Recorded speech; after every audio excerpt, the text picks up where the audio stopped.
السلام علیکم ورحمۃ اللہ وبرکاتہ۔ امید کرتا ہوں دیکھنے والے تمام دوست احباب بہن بھائی سب خیریت سے ہوں گے۔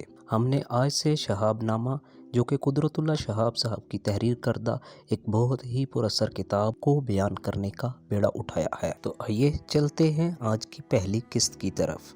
اس سے پہلے ایک گزارش ہے کہ چینل کو سبسکرائب کر لیں اور بیل آئیکن کو پریس کر لیجئے تاکہ آپ کو آئندہ آنے والی اقساط بھی بر وقت مل سکیں۔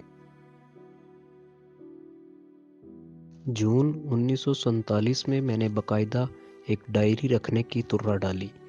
یہ روایتی روز نامچہ کی صورت میں نہ تھی، بلکہ میں نے اپنے ایک خود ساختہ شارٹ ہینڈ یعنی مختصر نویسی میں اس واقعہ یا احوال کو نوٹ کرنا شروع کر دیا جو میرے نزدیک کسی خاص اثر یا اہمیت کے حامل تھے۔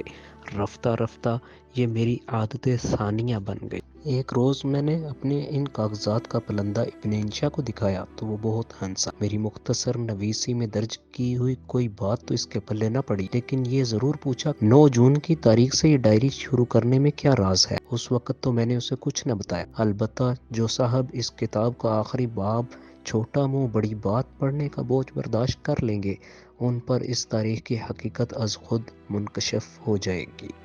کچھ عرصہ بعد ابن انشا ایک مہلک بیماری میں مبتلا ہو کر علاج کی غرض سے لندن چلا گیا۔ اس کی وفات سے 2-2.5 ماہ قبل میں اس سے ملنے لندن گیا۔